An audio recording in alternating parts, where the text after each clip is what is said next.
Picture this. It's 11:47 p.m. You promised yourself you'd wake up early. You promised yourself you'd start eating better. You promised yourself you'd finally become disciplined. And now you're here again, scrolling, snacking, postponing, negotiating with tomorrow. And the scary part isn't that you failed. The scary part is how normal it feels. Because most of our lives aren't ruined by big disasters. They're shaped by tiny decisions we repeat so often. They stop feeling like decisions. That's what this book is really about.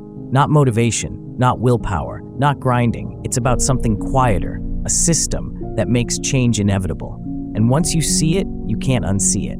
The book is Atomic Habits by James Clear. And if you've ever felt stuck, inconsistent, or frustrated with yourself, this book doesn't try to hype you up. It does something more dangerous. It explains how behavior actually works, why you keep repeating what you hate, why you can't stick to what you want, and how tiny habits so small they feel pointless can rebuild your identity, your health, your focus, your life. This isn't a do more book. It's a design your life, so you don't have to fight yourself every day book. Here's the real pain underneath self-improvement. Most people are not lazy. They're not broken. They're not weak. They're just living inside a system they didn't choose. A system built by their phone layout, their bedroom environment, their friends' habits, their stress patterns, their childhood rewards, and the stories they tell themselves, like, I'm not a morning person. I'm just bad at consistency. I always mess things up. So they keep trying to fix their life with a burst of motivation, while their environment quietly pulls them back. And then they blame their character. But what if the problem isn't your character? What if it's your pattern? What if change isn't about intensity, but about trajectory? Because tiny actions don't feel powerful in the moment. But time is a multiplier, and time multiplies whatever you repeat. Let's start with something uncomfortable. Most of the time, your habits don't change your life today. They change your life later, and that later is why we quit. You go to the gym 3 times, and nothing changes. You study for a week, and still feel behind. You eat clean for 2 days, and still look the same. So your brain says, see, it's not working. But the truth is, your results are often delayed. The book describes progress like an ice cube in a cold room. The temperature rises from 25 to 26 to 27. Nothing happens. 28, nothing. 29, nothing. And then at 32 degrees, the ice melts, and we call it sudden. But it wasn't sudden, it was stored. Most growth is invisible until it isn't. That's why people say, wow, you changed so fast. And you know the truth, you changed slowly for a long time. And then one day, the world finally noticed.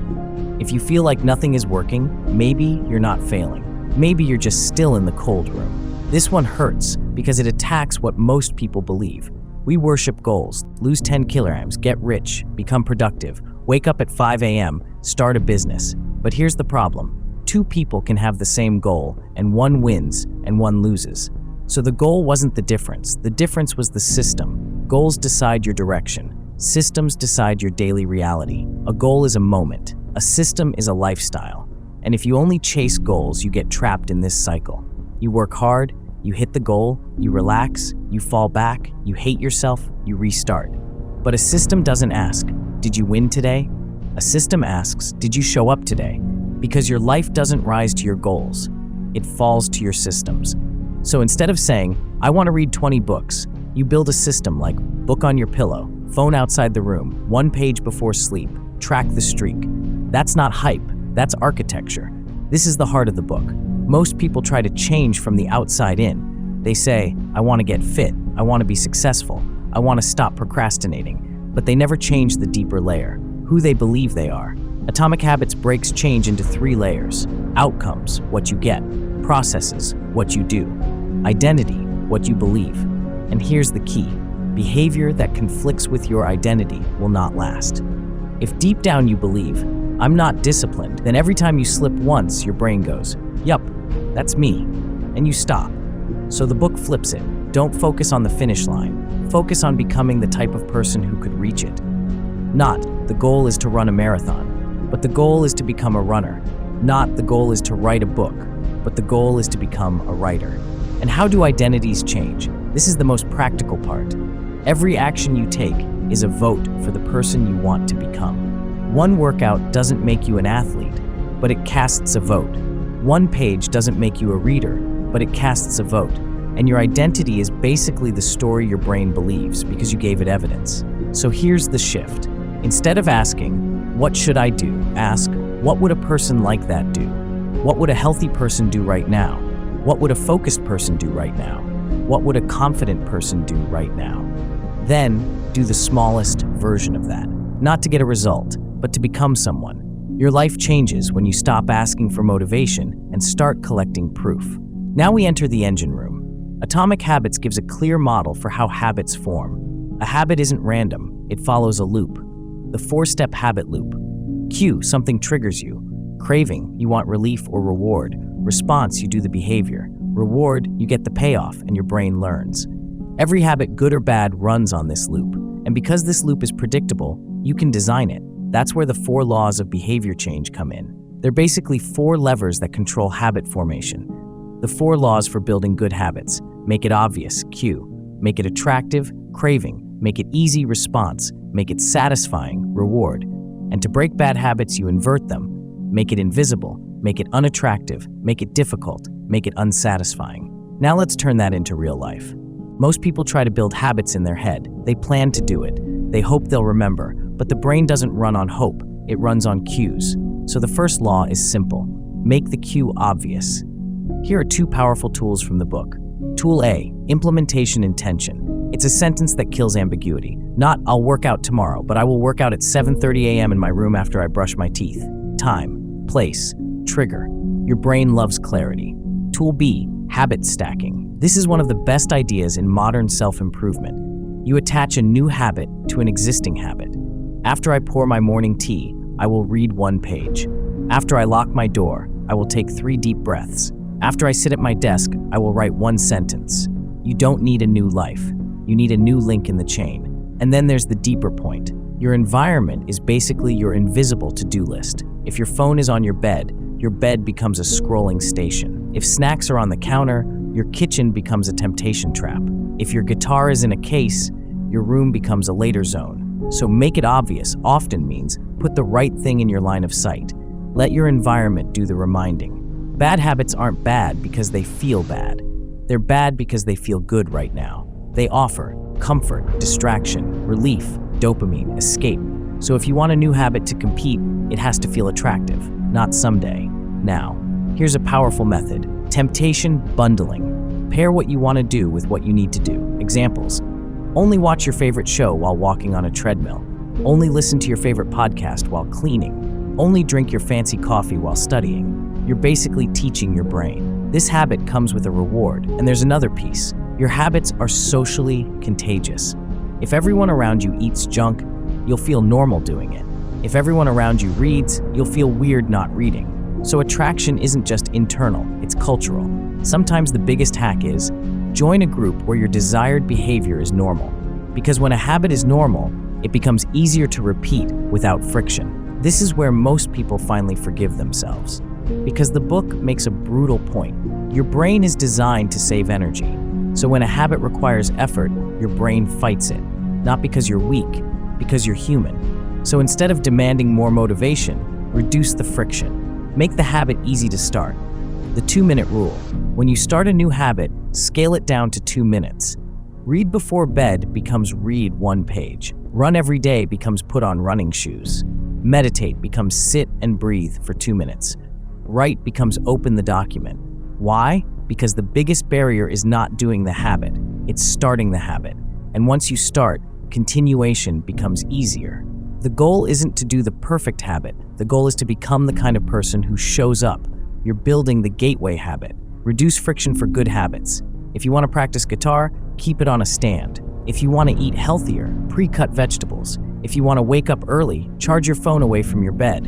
Increase friction for bad habits. Want to stop scrolling? Log out, delete the app. Want to stop snacking? Put junk food on the highest shelf. Want to stop gaming? Unplug it and store the controller. Small friction changes beat willpower every time, because willpower runs out, design doesn't. Here's the problem with good habits. Many of them pay off later. Working out pays later. Studying pays later. Saving money pays later. But the brain prefers now.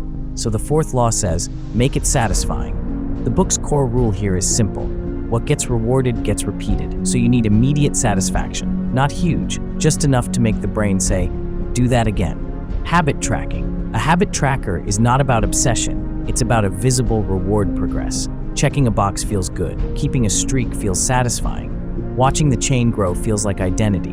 Because now the reward isn't just someday I'll be fit. The reward is, I showed up today. Never miss twice. You will mess up. That's normal. But the danger isn't missing once. It's missing twice, because that becomes a new pattern. So the rule becomes, miss once, recover fast. That's not discipline. That's damage control.